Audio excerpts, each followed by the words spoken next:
What is up, everybody, and welcome to Comp Check episode number 9. And yes, today we are going to do the top 15 players at Masters London. We're going to talk about who's going to be the MVP of the event, and we're going to count it down from 15 to 1. But before we do that, I want to just talk about one sort of major piece of news that's happened this week, which is FNATIC signing Aang, formerly of Gambit, formerly of Karmine Corp, and a coach who has had sort of a precipitous downfall over the last couple of years in terms of his results. FNATIC firing or benching their coach Milan, who had been, pretty successful with the team, came as a shock to me and a lot of the people in the Valorant community, considering that the results had been pretty good, despite dealing with having sort of like a rotating cast of stand-ins so far this year.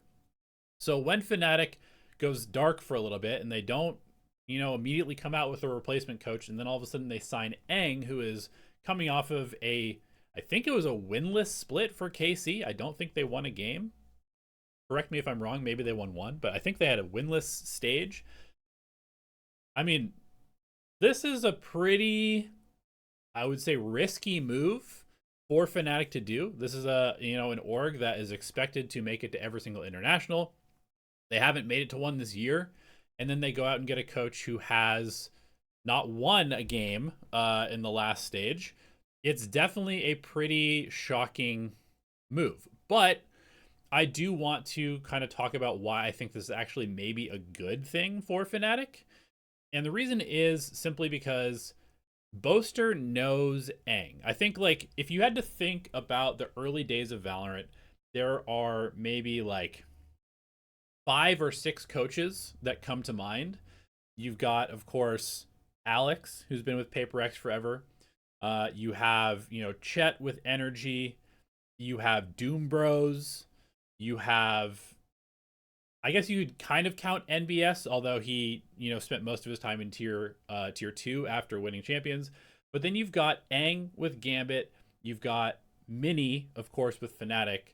And that's sort of like the upper echelon of coaches at the time when FNATIC was kind of being formed, when they were having a lot of their success early on and sort of like building what ended up being a little bit of a dynasty.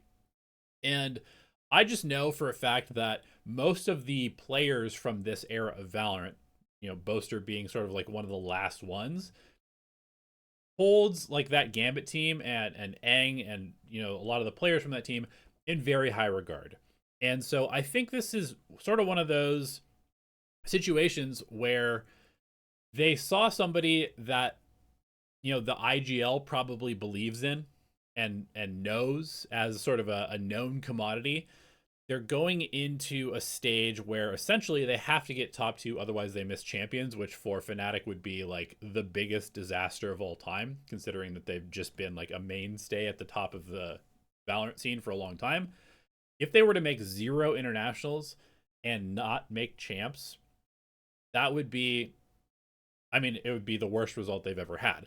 And so they're at a point where they need to shake some things up, and I feel like they probably want to go with somebody who has, handled pressure before, who maybe Boaster just firmly believes in as like, I know this guy, I believe in him as a coach.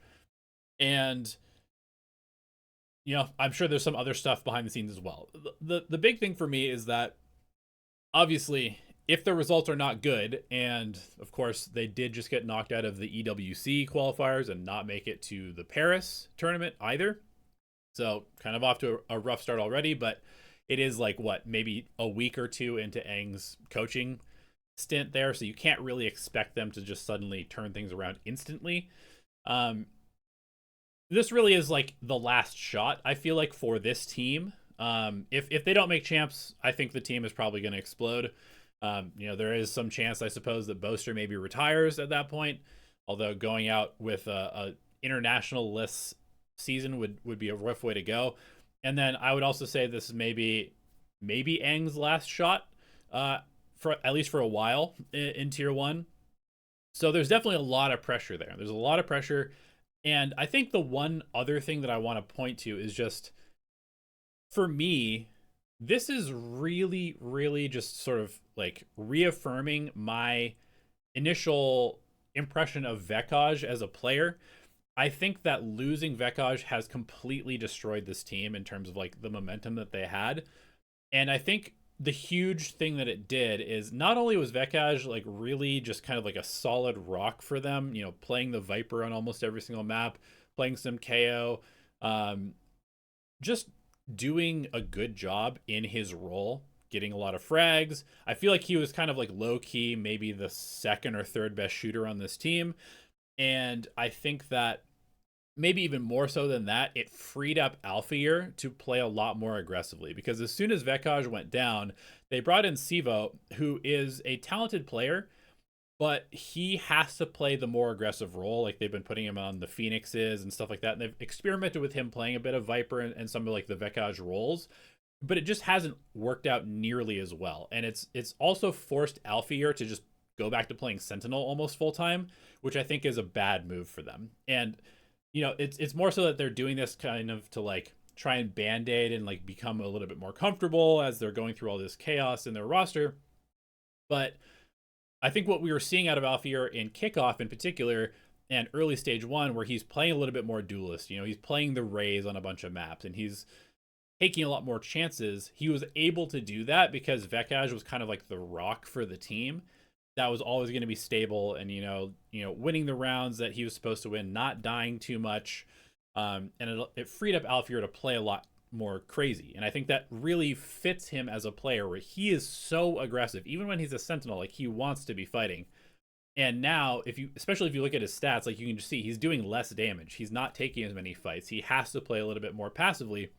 And this is also not a good meta for Sentinels either. So I think it's kind of like nerfing Alfeir, and as a result, it's nerfing the team. So if they can get Vekaj back and they can get Alfeir back into sort of like the more aggressive playmaking position that he was in early on this season, I don't see any reason that FNATIC can't go top 2 and make champions. But it's definitely going to be a tough ask, right? They don't have any championship points really, and so they essentially have to make top 2 in stage 2. Otherwise, they're going to miss out on every single international this year. So lots of pressure for this team. But if there had to be a team in EMEA that would be able to handle that and make it happen, FNATIC would be them. So we will just kind of have to monitor this situation. And now they, of course, have a bunch of time to sort of like reinvent themselves and work and figure out what their system is, because they're not going to any tournaments. So they've got about like a month and a half before the next stage starts. Okay.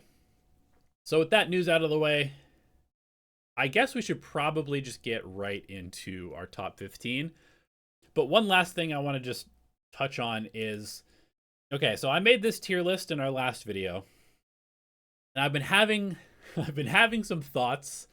I've been kind of wanting to juggle a little bit, especially now that I have seen that like Energy and Lev have just been playing EWC qualifiers up until like yesterday, and now they have to travel and get acclimated and then play in like 4 days. It kind of makes me want to nerf them a little bit more, but I don't really know how much more I can nerf them. I guess like international pedigree, I don't know. I'm a little bit worried for these two teams. I'm also a little bit tempted to move GE up above Lev slightly. I'm kind of tempted to move Full Sense down and have GE be the one that qualifies and Full Sense misses out.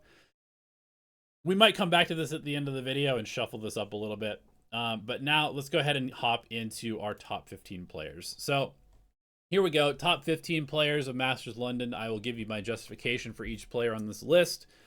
Feel free to let me know what you think in the comments below. I feel pretty confident about this list. I'm using sort of a mixture of statistics, my own sort of like eye test read, some history at international events. I'm trying to be as objective as possible, but there's definitely a little bit, if I went just purely off of statistics for like, 2026 and a little bit beyond, this list would look a little bit different. So you'll see some statistics here as well. I'm going to talk about sort of like how they're playing now versus their career form as well. And let's just go ahead and reveal the first name, which is going to be Smoggy. And this might come as a little bit of a surprise to some people. It's a top 15 list, and we already have one Chinese player. Like, what are we doing? But the thing is with Smoggy is that, first of all, we're going to expand this and look at his career statistics. And if you're listening to this as a podcast, I'll try and like sort of just explain what is visually being shown here. Smoggy's having one of, if not the best periods of his entire career right now. He's kind of been a little bit in like weird support jail on the smokes roll for the last year or so.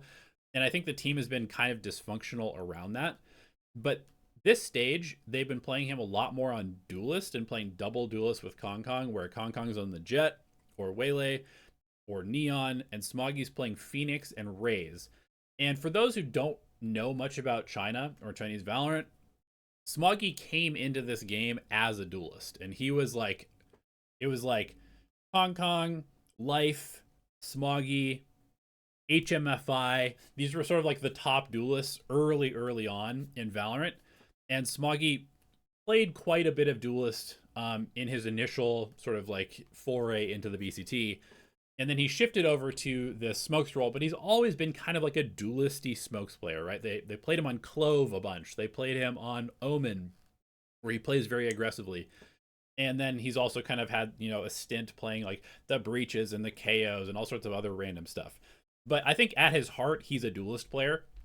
And he's playing more duelist now than he has in a long time. And he's been absolutely frying. His Phoenix is probably statistically like top 2, top 3 in the world right now. His Raze has been quite good as well. And of course, he's still playing the smokes role on a lot of the maps. And he has been really impactful for this team in kind of a quiet way. If you go and look at all of the international events that EDG has played at over the last couple of years, probably all the way back to like their championship run, what you'll always see is you'll see when they do well, it's Chichu, Kong Kong, and Smoggy. And even when they don't do well, it's usually Smoggy with like the best rating, the best stats, and then Chichu and Kong Kong tend to be sort of like the ones that fall off when they don't do very well. But he has been very stable, especially at international events, which for me is very underappreciated. If this team is going to do well, he has to play well, and he is playing some of the best Valorant that he's played in a long time. He's like, career-wise, if you just look at his stats, he's putting up way more ACS, way better KD, way better damage per round, way better kills per round, way better first kills per round. Like, all of his stats are up right now, and I think that that bodes well for EDG. For those of you who are not familiar, I'm fairly high on EDG going into this tournament. I feel like they're playing relatively well in terms of like how they fit into the meta, comfort roles. The right players are playing, you know, at a pretty high level. And I know that China gets memed on a lot as sort of being like, I don't know, fundamentally not that strong, but I don't really know if that matters. And you know, this is a team that is very form based. You know, they won champions because they were just in sort of championship level form at that point. Like they knew when to make the right plays, they took their timings, they hit their shots when they needed to. It wasn't necessarily that they were like out strategizing teams. They were just individually better and taking the right like fights and timings together. And sometimes that's all you really need. And in Valorant right now, I mean, that sort of play is being rewarded because of how, you know, the meta has shaken out. So I'm actually pretty confident that EDG will have a decent tournament. And like I said, I think Smoggy is sort of like integral to that. So moving on to the next one, we are going to reveal King. Number 14 is King. And King is definitely one of like the more underappreciated players, I think, historically in the game. He's been very solid pretty much for his entire career. While calling, he's always been one of the most high fragging IGLs, I think, globally. And I think the main knock for him over the last few years has just been that maybe his IGLing is a little bit too simplistic sometimes, or a little bit too readable. But I think right now is sort of the perfect storm for King, in the fact that like it's okay to maybe not have like 14 layers to your calls, because obviously we're sort of in like a two-phase meta where you don't have, you know, short cooldowns on your initiator utility. So everybody's kind of just like showing somewhere and then going. And when you have a team that's very high firepower, I mean, the reality is like King is probably still not the lowest firepower player on his team, but historically he's also been one of the higher firepower players on his teams, and now there's like maybe two or three guys that are above him. So he has a lot of help. He's got players that will just sort of listen to him, right? He's kind of like the older brother on this team with a bunch of young kids, and he gets to kind of just like go take this space, and he can pretty reliably have teammates that will just go take that space because they're mechanically gifted, they're aggressive, and they look to him and follow what he wants them to do, with pretty good precision. So if we just take a look at King's stats, all of the damage stats are going to be down, but that's because everybody else is doing a lot of the work. So he's having to do a lot less heavy lifting on the fragging department. Not that he can't frag, but he is able to just kind of like direct things now. And then when he needs to, he can clutch up and he can kind of like do the IGLing role with the firepower of somebody who has historically kind of carried his teams. So statistically, he's definitely a bit down in terms of like the raw damage numbers, but I think success rate wise, he's probably going to be going up this year. And I think this Leviathan team is, again, I said they're a little bit nerfed because obviously we're coming into like maybe Neon is worse, so they have to change up their comps. Also, they just finished EWC. They lost a bit, so confidence could be shaken a little bit, but at the same time, I feel like this team is just going to be very, very hyped to play, and that could be a problem because they are young, but King is experienced, and he has shown that he can play at a high level at internationals. Back at Champions, he played relatively well. And I don't know. I feel very confident that he is going to have a very solid year this year, and I think that he's kind of an underappreciated player. I don't know if a lot of people have him on these top 15 lists. I like to throw in a couple IGLs that I rate very highly that have a lot of impact, and King is one of them for me. Okay, at number 13, we have another IGL, and it's Valen. Now, Valen, I think, has historically been a little bit of a... I wouldn't say that he like shrinks on international stages, but I definitely think that his individual performance is a little bit worse. I feel like he tends to look more stressed and like maybe just is more stressed on these international stages, and I think it kind of affects both his calling and his individual output. But also, I mean, G2 has made like every international tournament since they've come into the league, and a lot of that has to do with Valen.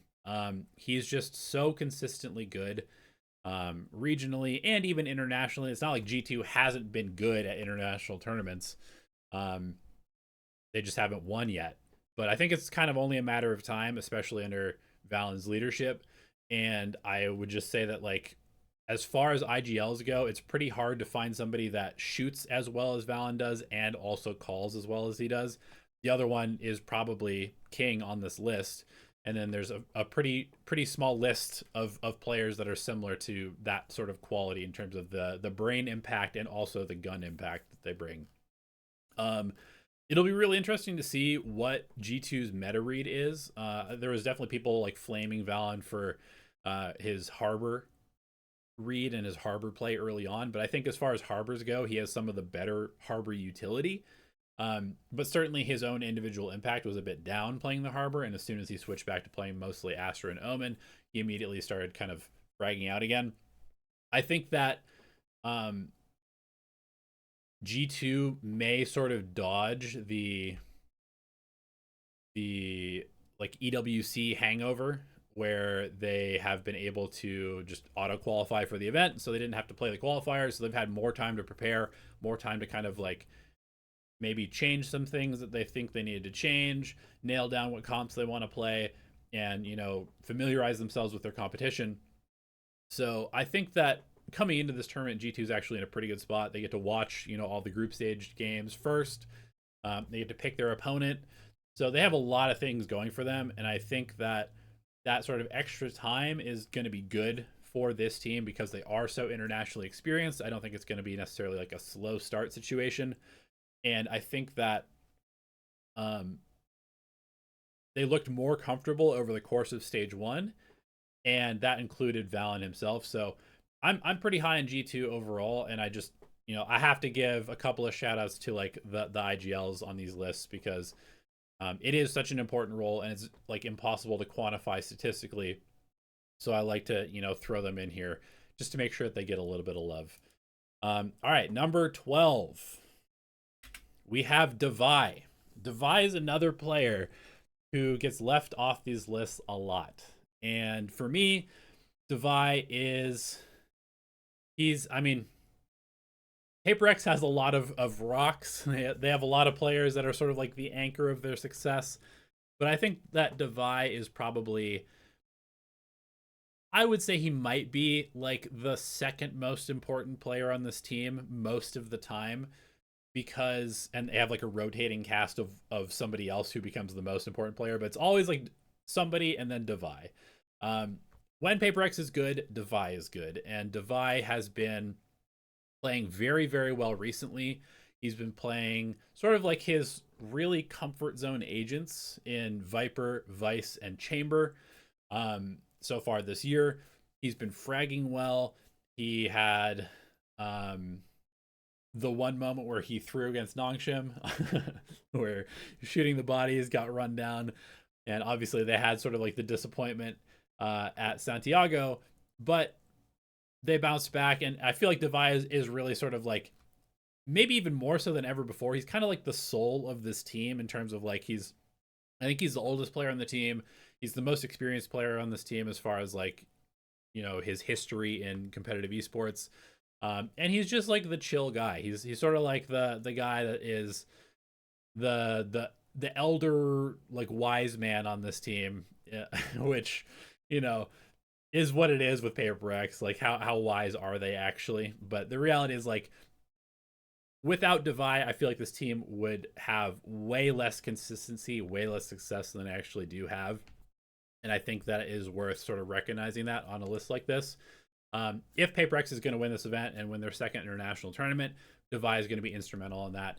I think the meta is set up in a place where he gets to play the agents that he wants to play, and he is so well versed in like the aggro style of game that he should probably be like the least punished sentinel out of all the sentinels in the current meta. And I think that I would love to see him op a little bit more, just because I feel like he is one of those players that is sneakily good with that gun. Although if they are just going to play something on Jet the entire tournament, then maybe not. But I don't know. Statistically, Devi is always a little bit lower than maybe his impact actually is, just because he's on a team where everybody else is fragging. But I think that sort of like intangible impact that he has puts him pretty high on a list like this. Okay, moving on to number 11, and then we'll get to the top 10. Number 11 for me is Kong Kong. So Kong Kong. Kong Kong's kind of a weird player. I feel like every time that I look at his statistics, they're worse than I think they are. And part of that could be just because of like his aura as a player. And part of that I think is because he's had to do so much carrying of this team during the rough periods of like 2025 and even some parts of this year where the team might be shit, and so his performance is pretty rough because he's like going in, getting an opener, dying. Like the one thing with Kong Kong is that as far as duelists go, he dies more than most. But I think a lot of that is because he tends to have to do a lot more in terms of like, I have to take every first duel. I have to peak this. I have to go for more. And that gets him punished a lot. And he has been a little bit up and down in terms of his performance. They've shifted him around as far as like what agents he's playing quite a bit. There was a period of time where he was playing like secondary duelist or even almost support. There was like a brief stint on like the KOs and stuff like that, which was kind of weird. But now I think the main reason that I'm rating him so highly on this list is that if you look at his stats this stage compared to his career, like he has always been one of the highest damage output players in the game. even if his team is not winning, even if he's not necessarily having a great season. But they're even higher in stage 1. He has a higher ACS, a higher KD, a higher damage per round, a higher kills per round, a higher first kills per round, and potentially more important than any of that, a lower first deaths per round. Hong Kong has always been a player that is very, very high first kill, but often very, very high first death. So the fact that his first kills are going up and his first deaths are going down is a very, very good sign. And I think a lot of that is due to the fact that they are now leaning into the Jet, which has been his best agent of his entire career always. And we are going into a meta where it is okay to play Jet on a lot of maps.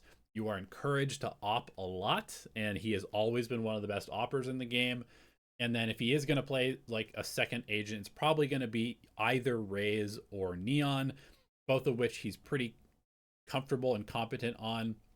But I just expect to see a ton of Jet, a ton of operator play, and I think that is going to set both Kong Kong and EDG up pretty well in this tournament. They also, again, get to kind of go directly into playoffs. They get to watch and then pick their opponent.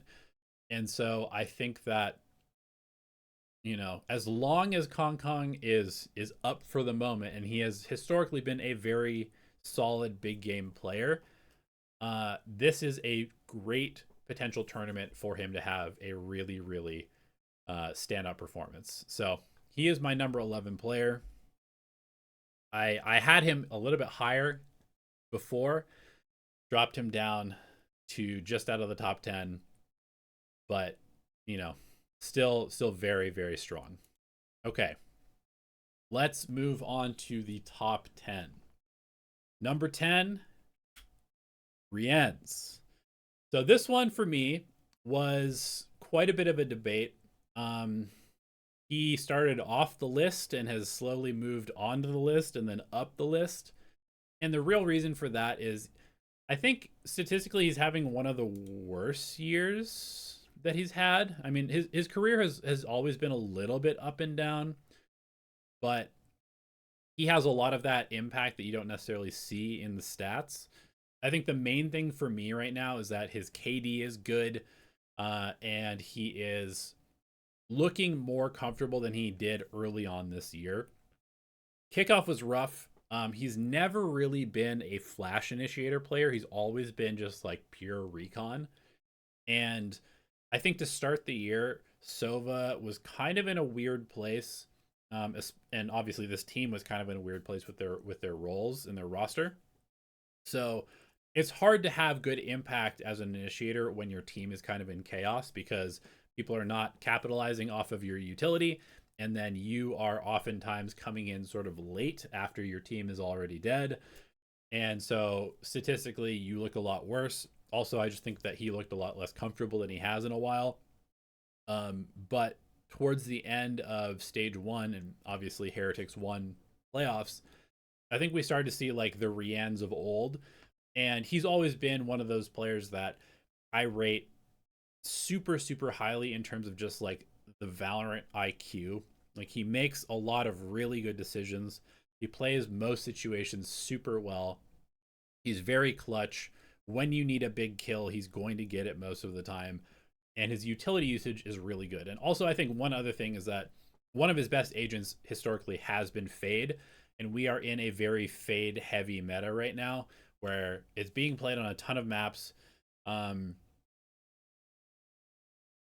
It will be interesting to see whether they just go full Fade Sova. I think they probably will in the map pool. Obviously, Ascent will probably be a Sova map, Breeze is a Sova map, and then the rest will just be Fade. Maybe Haven will be Sova as well, but that's definitely right in Rienz's wheelhouse.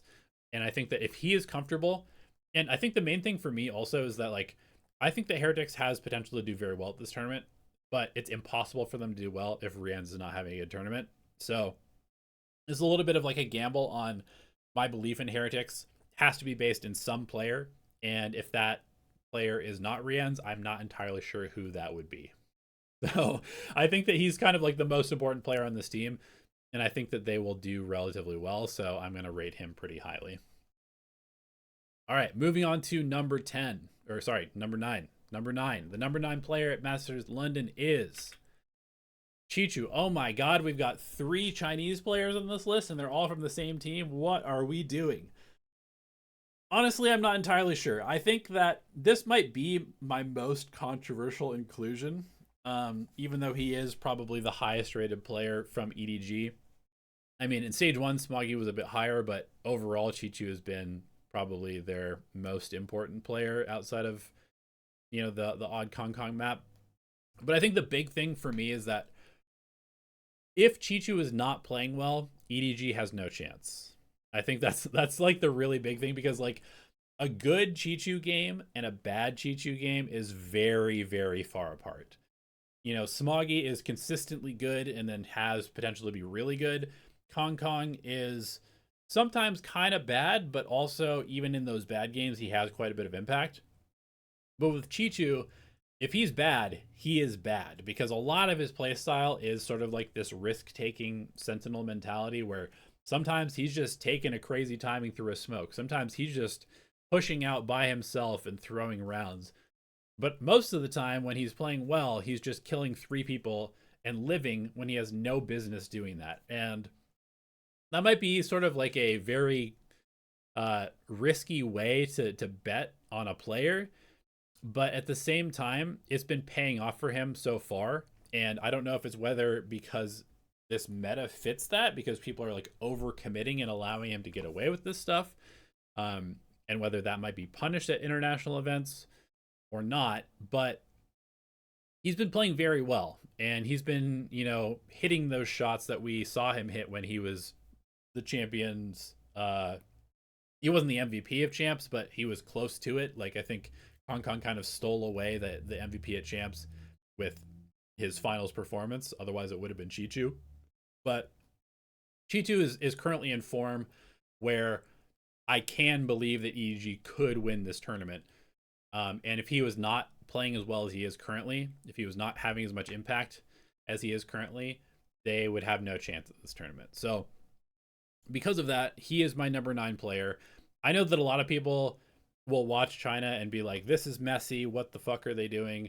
It's not good Valorant. But at the same time, I'm not entirely sure we all understand what good Valorant is right now. And so if it's not fundamentally sound, but it's working, who am I to judge? Who am I to judge at that point? The agent pool looks good for Chichi right now. Viper, Cypher, kind of like the 2 agents that you can play in this lurky Sentinel role. If things change, I don't really know where they go, but Cypher has been very solid, and if Chichu can play a bunch of Cypher, it's always been one of his better agents that allows him to play like a crazy person. And like I said, if he's getting away with the stuff that he gets away with, then EDG can definitely go very deep in this tournament. Okay, number 8. I don't even remember who I have here. At number 8, we have Durka. So Durka has been on an interesting journey over the last couple of years, I think. It's very interesting because like in 2023, he was consistently in the top 3 of players. I think like every single event, you would put him in like the top 3. Just super, super high impact. Very good rifler, very good opper, super aggressive, really comfortable on the jet and the rays, always having high impact. He's kind of like a Kong Kong-esque player in the fact that like even when he's not necessarily having a great game, he's still doing a lot of damage and setting his team up for, opportunities to win rounds.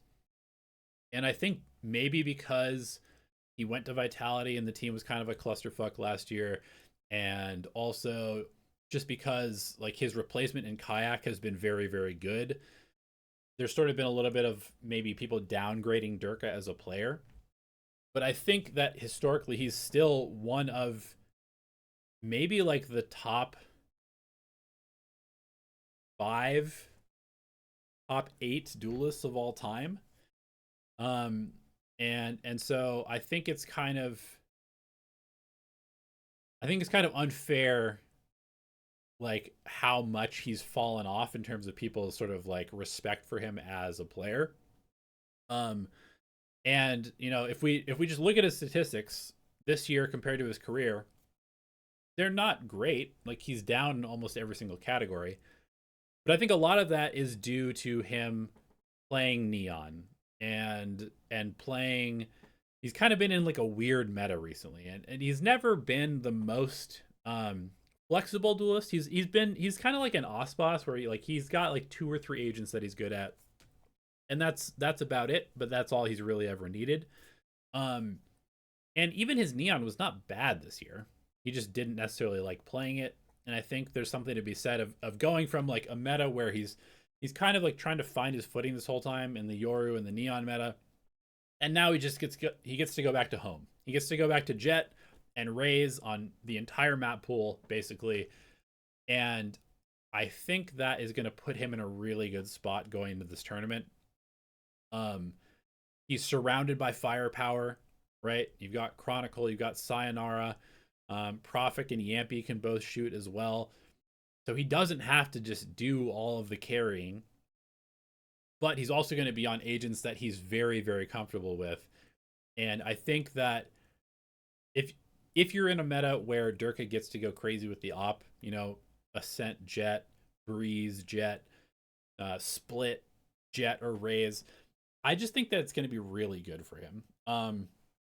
And for me, this is sort of like the tournament where I think maybe we kind of remember who Durka is as a player. And I don't know. I'm just super high on him, and I feel like his sort of like community fall off has been maybe not deserved. So I wanted to throw him a bone here and put him pretty high on this list overall. If Vitality's going to have a good tournament, he's going to be responsible for a lot of that, in my opinion. Moving on to number 7. Chronicle. Another Vitality player. Also, career numbers versus current numbers. About as bad as it gets in terms of he's down. He's not down a ton, but he's down a bit in almost every single category. But the caveat to that is that Chronicle's statistics historically are like, top 2, top 3 all time. And so to be a little bit down from being the best player in the world or, top 2 or top 3 player in the world, it's not that bad. And I think that he's a player that is just, it's hard to rate him low because when the big game calls for the big play, he's going to step up more often than not. I think that the growth that I saw from Vitality over the course of this season has been fairly encouraging. I know that I'm rating Vitality higher than most people are, but I think what I saw from them where they were at the beginning of stage 1 to where they ended at the end of stage 1 was really encouraging.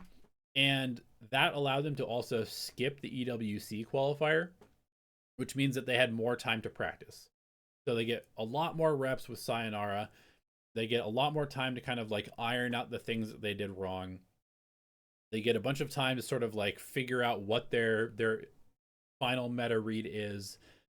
And I think all of those sort of like small adjustments are going to go a long way for Chronicle because he's a player who is like he's a big game player.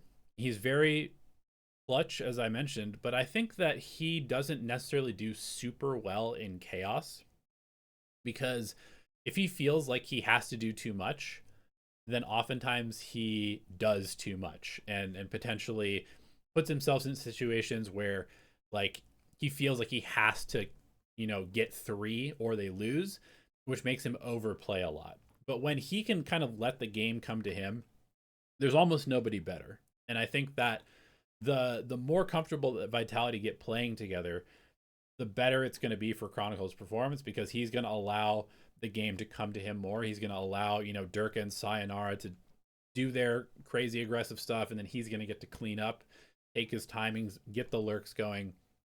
And I just think that, on an international stage, there's very few players that I would put over Chronicle as far as like who I would want on my team.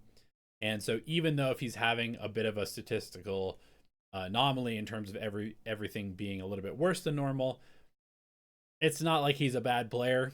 And like there's a reason that he's been in the GOAT conversation for the last couple of years. So Chronicle at number 7 for me. Moving on to number 6, we have Jing. Jing. So Jing has been, I mean, stage one Jing was just phenomenal. Just truly hard carry mode for this team in a lot of situations. His 2026 has just been great overall. He has been very I mean, the meta is perfect for him, first of all. There's, the odd opportunity to play Sage, where he's been great. A couple of maps of Omen where he's been okay. But primarily is Raze and it's Phoenix. And these are just two agents that he's always been world class on. And it's just showing up. And I think a huge part of his success also goes to the fact that something takes a lot of the attention with his operator play, which frees up Jing to do the cleanup work or to take more aggressive timings, because teams are afraid of that op.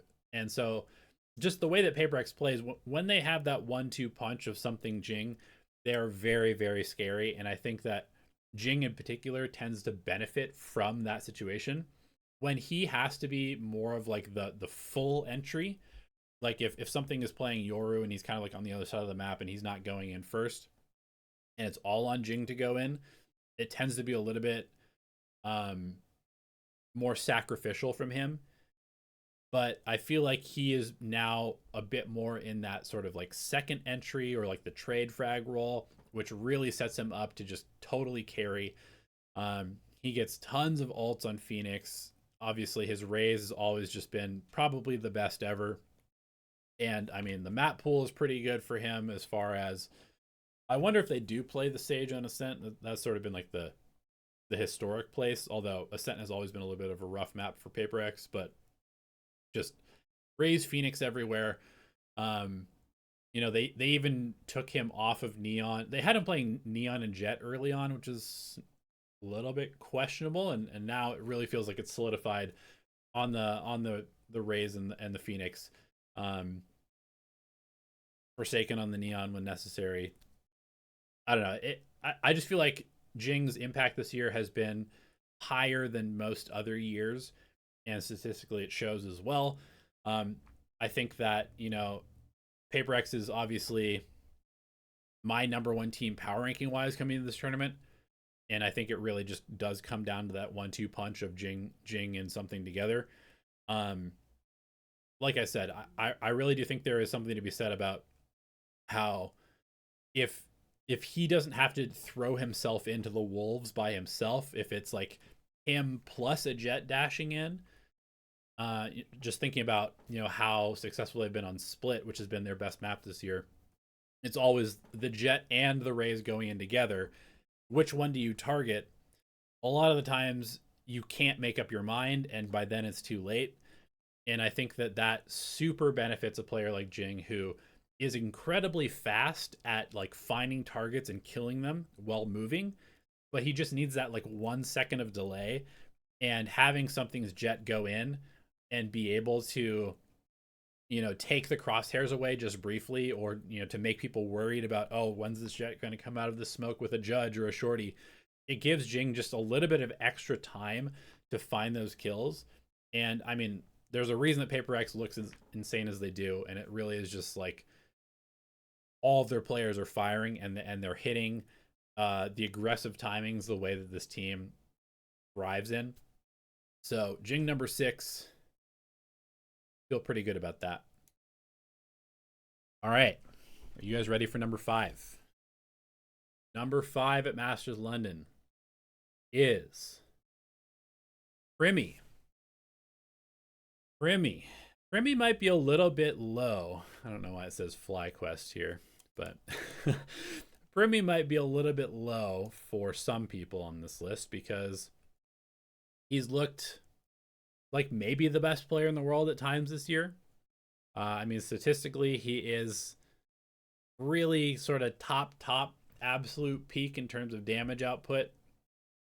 But one thing for me is that I actually think that he might be a little bit nerfed without the Yoru. Just slightly, just slightly. I think that part of his impact with the Yoru was just the sheer ability to disrespect what the other team is doing because he had like the teleport to get out of jail. Also, I think that the way that Full Sense is playing around Primi, it's almost a little bit disrespectful to teams where they just say, okay, Primi, you take half the map and then we'll go play on the other half of the map. And that has worked in Pacific against sort of weak competition in their group. Just remember they had Zeta, DFM, and Varel in their group, and they farmed all of them, unsurprisingly. But against the better teams, I think that teams will figure out a little bit of how to deal with that. So I'm a little bit worried how Full Sense is going to adapt and just how much pressure there's going to be on Primi to be that guy at this tournament. Now, that being said, mechanically, there's almost nobody better than Primi. He's so fast. His crosshair placement is incredible. You know, he's sort of like revolutionized how people duel. Like, I remember last year, the amount of players on my team that we had in GE that would be like, yeah, I'm working on Primi's movement today. Like that, everybody was talking about it. The way that he throws in like these little micro crouches as he takes duels and stuff has really revolutionized how people 1v1. Everybody is obsessed with how this guy plays the game in terms of his mechanics. And there's a reason for that, because he is mechanically potentially the best player in the world. Honestly, his opping has been really good. I really do like his jet as well. I think it kind of unleashes him a bit. I think my main worry is just that this is going to be the first international tournament where he really has to carry the weight. Because remember, like, he came in very, very hyped for Talon, and he played a bit of Duelist, but he was never like the focal point of the team. You know, they had him playing Clove, they had him playing Deadlock, they had him playing whatever. And now it's like all the resources are going into setting him up and playing his game. And so I think that, you know, that's a lot of expectation to live up to. And he's a young guy. He's a young guy that will have a lot of pressure on his shoulders. And I mean, he's insanely good. So he's going to be in my top 5. I just do think that this might be one of those tournaments where, you know, the focus is so much on him that teams will shut him down a bit more than people might expect. But even when you shut down Primi, he's still going to get his. So I think it's pretty safe to put him in my top 5. All right, number 4. Neon, the runaway rookie of the year for me right now. Neon has just been unbelievable. Like, he was hyped up as like the savior of Lev coming into the offseason, or coming out of the offseason rather. Started the season on the bench because he was too young. And as soon as he came into the team, they immediately became a contender in the Americas region. And the reason for that is that if there is a player who is mechanically better than Primi, it's Neon, in my opinion. I think that this guy might be the fastest killer that I have seen in 2026. Like, the amount of time between somebody coming on his screen and them dying has to be like in microseconds. It's so fast. He is so fast with the Phantom, with the operator, that it's almost like every time I watch him shoot, I'm like, Jesus, he's so fast. Like, I can't even imagine being that quick with my aim. And so for me, the fact that he's been able to come in as a young, completely unproven talent and just completely prove the hype correct has been really, really impressive to me. Now, obviously, this was all regional, but it did include, a win over G2. It's not like he played slouches the whole time. And so I do think that um, he is the real deal. This is a tournament where we're gonna have a lot of these sort of like super hyped prospects, right? We're gonna have Primi, we're gonna have Sayonara, we're gonna have Neon, we're gonna have the rest of Lev, we're gonna have Sop for Foot. There's like a ton of really, really, really, really good first or second year players in this tournament. And I think Neon is probably the cream of the crop out of them. And what's really impressed me the most about him is that while he is, kind of an op crutch type of player, there's a reason that Chamber is his most played agent. There's a reason that they put him on Jet when they can. But honestly, his Omen and his smokes play has been really good too.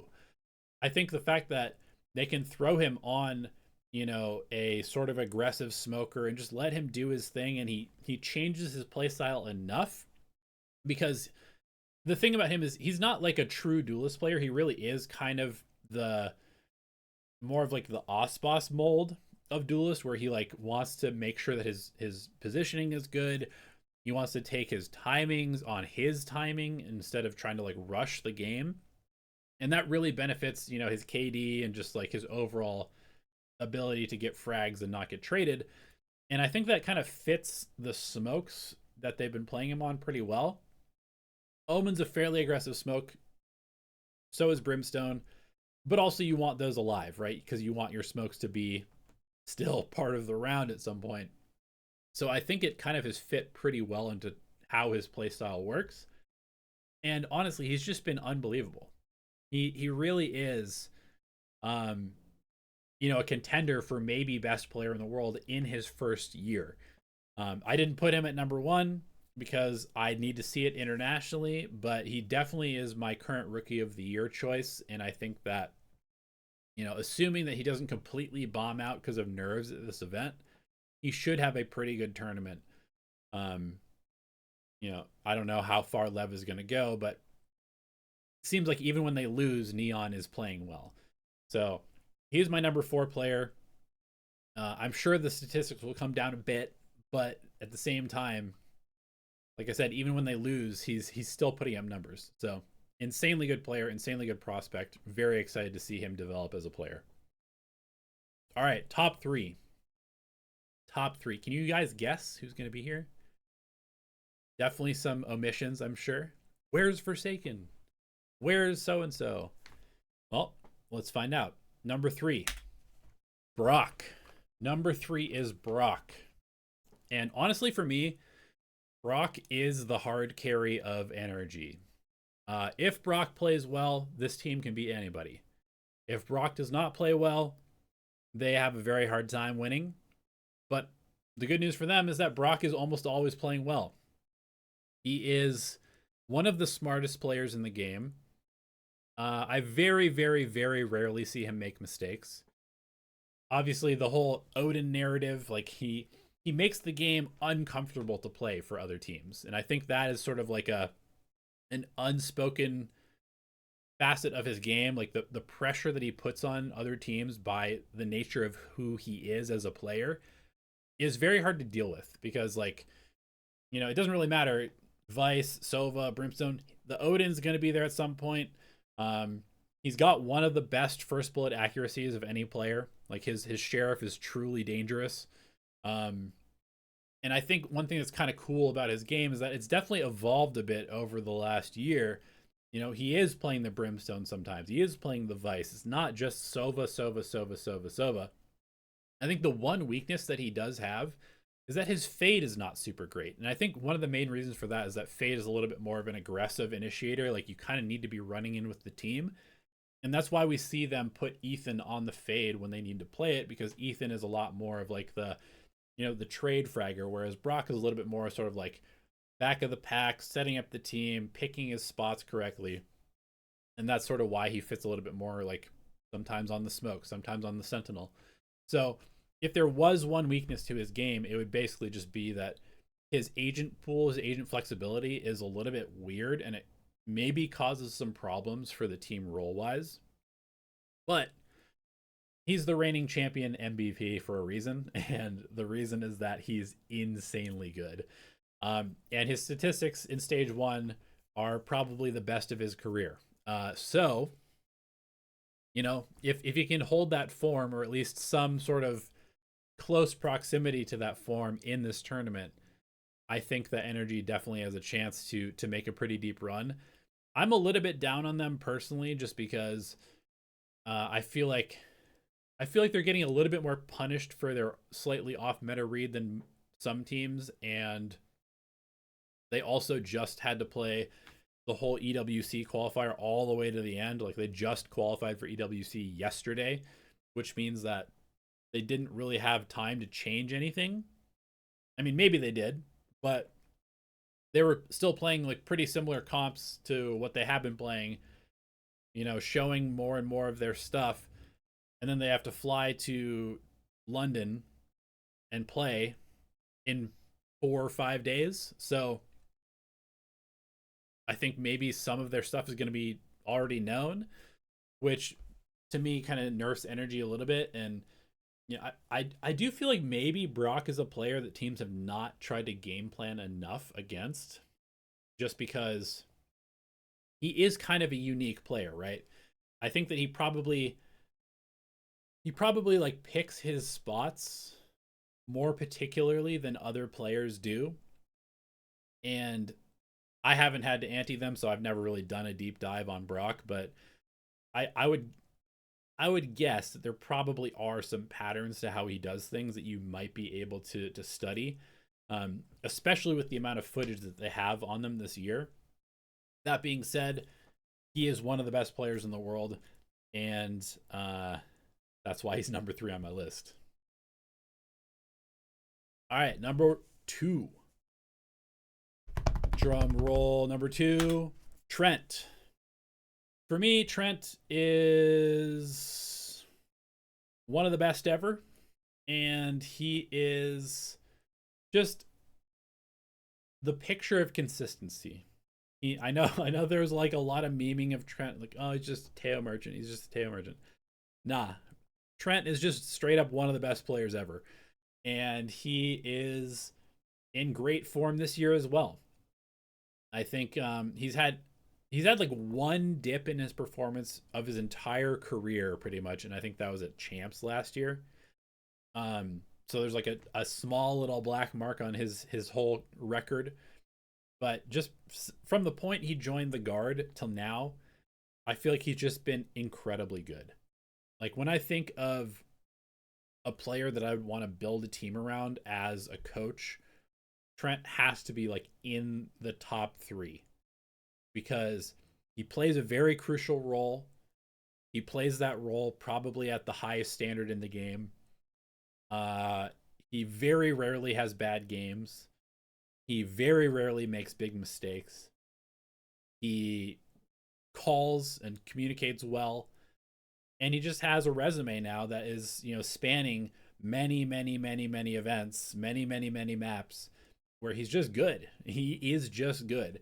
Kind of like Energy, I feel like G2 is carried by the quote-unquote support players, which is that, yes, they do have, you know, talented players that can frag and go in and, you know, do the flashy stuff, but then you just have these insanely consistent players that are always good with the utility, always good in the clutch, always good for the big kills when they need it. And Trent is just like the epitome of that archetype. So that's why he's number 2 on this list for me. I just think that, like, G2 would not be where they are without Trent. And that's saying a lot, because G2 has been one of the best teams in the world for the last couple of years. So Trent, number 2. That means we are now at our final reveal, our number 1 player of Masters London. Who do you think it's going to be? It's something. It's something. Of course it is. The form that something is in right now, kind of sort of what I was describing with Durka, which is like, he's been sort of off on this adventure over the last year and a half, playing the Yoru a bunch, and he got really good at the Yoru over time. He was pretty bad at it early, became quite good at it over time. He played some Neon. It was not great. There was like a little bit of Waylay experimentation. I was kind of down for that. I wish there was a little bit more of that. But now that he's home on the Jet, oh my God, is he playing well? It is really, really, really scary to see how good he has been over the last month playing the Jet consistently on almost every single map. It's like when he first came into the league, there was all this hype around him because people would watch his VODs of him playing in Japan and just dropping 30s on everybody's head every single map. And I feel like he's playing with that confidence on the Jet now. And that is very scary for other teams because he's just a psycho. He is just a psycho player when he's on the Jet. And I feel like that's something that was kind of like lost over the last year or so. Even though Paper X won a Masters, obviously, for me, that was more like Forsaken's doing and some of the other players on the team. You know, Forsaken, Patman, Devi. I feel like we're back to like prime something now. And I'm talking about he's dashing in with a short, he's dashing in with a judge. He's so aggressive. He's always taking his timings. He's incredibly fast with the operator. He's pushing when you would not expect him to. And everything is working. Like everything is working. I really think it's sort of he's enabling Jing, Jing's enabling him. They're both enabling each other. They've got so much firepower behind them with Devi and Envy and Forsaken as sort of like the, you know, the backlines. I mean, that's a crazy backline to have coming in after you. And it really just frees him up to be insanely aggressive and really, really take those risks, which is what he is known for. Like that is the type of player that something is like, he's going to do something that's going to make you mad because it shouldn't work, but because he does it with such confidence, it does work. And the only thing that could maybe go wrong is that if he starts to lose that confidence and doubt him, he is the type of player that will just kind of start feeding the game away because he's doing really crazy stuff. But I kind of feel like, from what I've seen, I think that sort of like the adventures on Yoru has changed him in a way where like he knows the importance of his life now enough to where his stupid aggression is now smart enough that he doesn't do quite as many of like the brain dead plays and he does a lot more of like the really, really good timing plays. So for me, as long as Paper X can find the comfort for him on all of the maps, and I think, I mean, it seems like that's basically just Jet everywhere and then Yoru on a couple. I'm kind of curious to see what they do, if they change anything at all. They've been playing the Yoru on Ascent. I think they've just been playing Jet everywhere else. There was there a Neon map? I can't totally remember. But it seems like it's just Jet everywhere. And like, if they can just do that and people can't figure out how to deal with him, he has potential to just run away with this event and just like farm everybody. So something is my number one player. You know, WPRX Glaze. You know me. I like to give credit where it's due, but I don't want to just go along with the community narrative. However, I really do believe that he is, you know, just in absolute prime form right now. And if he hits at prime form, he is the best player in the world. So that is my top 15. The next thing that I want to do is just to kind of quickly go over the teams at Masters London and just talk a little bit about a few sort of like interesting things that I've noticed in like the map pool and just sort of their form. We'll keep this relatively short because the meat of the episode was the top 15 players. But we're looking right now. This is full 2026. And sorry again if you're a just audio listener. I have another dashboard that I made of like team map pool and sort of like how good the teams are in terms of their form right now. And looking specifically at stage one, we can see some outliers. We've got EDG coming in from stage one with a 20-7 map record. They have looked really good on Breeze. They've looked good on Fracture. They've looked good on Lotus. They look good on Split. Sort of their weakest map has been Haven, which is a little bit weird. But honestly, if they had to ban a map, Haven doesn't seem that bad of a map to ban. But also maybe they'll just end up playing um, Phoenix Jet, because it looks like so far they've been playing Neon Phoenix, which, I mean, sure, but maybe you just play Phoenix Jet because that puts Kong Kong on his best agent and Smoggy on his best agent and Chichu on Cypher and nobody on I feel like they could probably just go fairly standard, although I'm not entirely sure what Jenny plays at that point. So maybe that's why they've kind of been experimenting with Haven comps a little bit. I think maybe they just ban Haven and just play Ascent with Gianni on KO because he's looked pretty good on that agent, and their map pool looks pretty good. Now, obviously, a lot of the EDG sort of question mark just comes from like, how bad is China, right? How bad is China as a region? And the reality is that I don't really know. I mean, I watched all of the games, and I think that there's definitely a lot of stuff going wrong in these games, but also there's a lot of stuff going right. I feel like China as a region is so mechanically based in terms of their play style that it makes a lot of people who are sort of like fans of beautiful Valorant mad. It makes people rate them a lot lower because they don't necessarily like do the fundamental stuff super well sometimes, often, I suppose. But also, I just have to keep coming back to the point that like we're in a meta where fundamentals are kind of an afterthought to some extent. You still have to play post plants well. You still have to play numbers advantages well.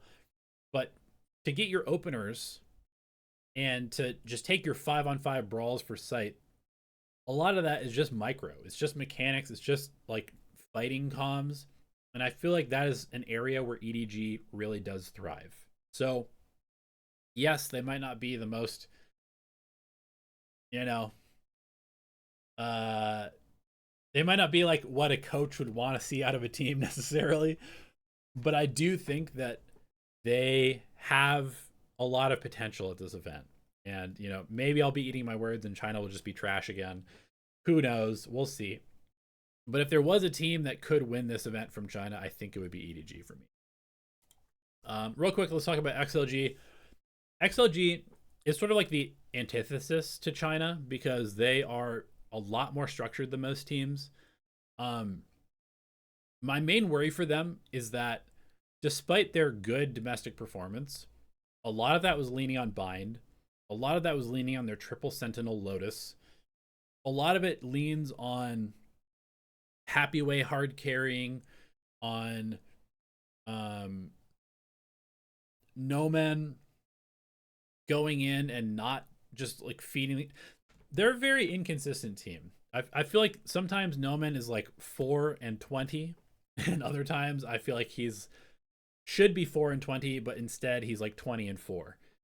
And that hot cold nature of one of their entries has made them a very sort of like bipolar team in terms of how they look in map to map even. But underlying that is like this sort of like they kind of like hold onto the fundamentals of the game to some extent. So even if they are not necessarily having like super great games individually, they tend to beat like the mid-tier Chinese teams that are just making a lot of mistakes. And so I think that has kind of allowed them to consistently be one of the top teams in the region. But also my main problem with them is that until they do something internationally, it's so hard for me to trust them. Like statistically, they're good. And you would think that their structure would make them potentially like the highest ceiling team in China internationally, but the reverse has always been true. Like they've been the worst team in China internationally, whereas these other teams that just kind of go out there and just run around and shoot do better. Think Wolves, think EDG, even DRG did better than them, I think, at champs with a stand-in. So like, I don't know. I do hold out hope that they will have some sort of, at least like, win a series this tournament. But like I said, until they actually do it, the fact that they're losing bind, their breeze has not been good, their fracture's been their pearl's been they don't have neon necessarily, they don't have yoru necessarily. Like, I feel like they have maybe suffered a bit. I don't really know how good Rarga's Jet and Raze is. Like, I think it's fine, but I don't know if it stands up against like the top tier of competition. So they're kind of a question mark for me, trending towards down, but I also would be happy to see them have success because I feel like they're kind of too good of a team potential wise to be as bad as they have been internationally. DRG, I mean, this team realistically is they're a little bit of a mess. That's kind of just how they play the game. They're a little bit of a mess in terms of how they play. They lean really heavy on the Vukashi Cypher. He's definitely the star player of this team. But I will say I think Spirit Z1 has potential to be really fun to watch. But my expectations for the team are quite low. I just like, they're just a little bit too all over the place, I think, to stack up against like an Energy or a G2 or a Lev or a Heretics or anything like that. But there's always a chance that they just shoot well on the day. And if there's a team that has some upset potential that you would not expect to win a game, it would be DRG. But realistically, map pool wise, they're kind of in a rough spot.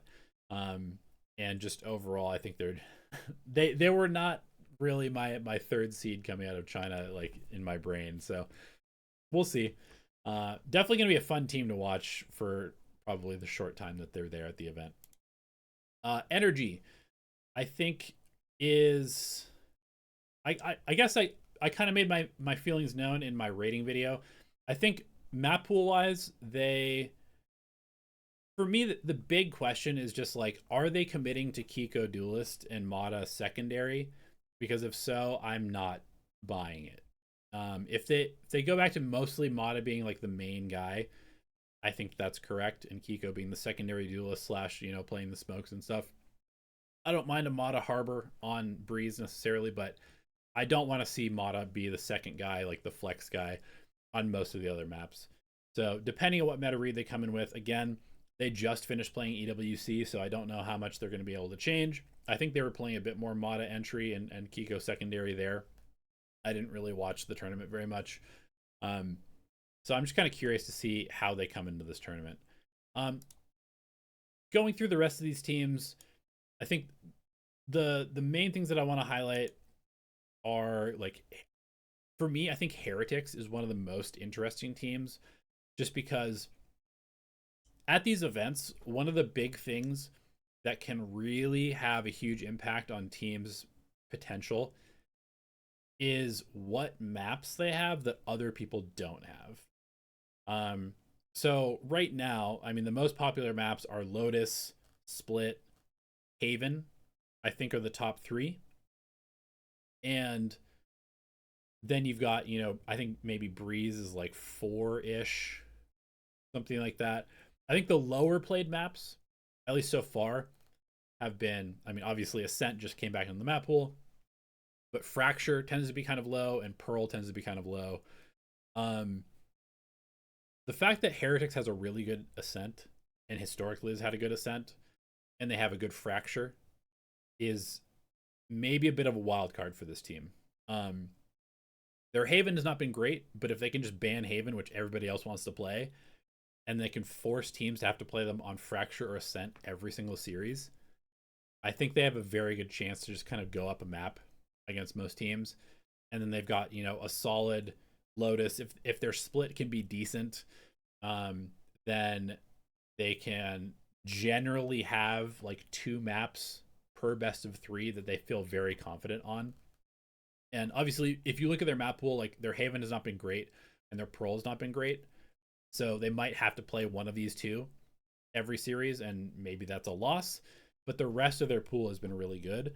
And if they can kind of like shore up one of these maps, then they have an incredibly, incredibly strong map pool, which bodes really, really well. Because like, again, at these tournaments, like in the veto, if you can get to the point where you always get a map that you love playing, and then the third map is going to be something that you feel extremely confident on, whether it's because you've played it a bunch or because it's sort of like a pocket pick for you, then most of the time your map veto is going to be a win.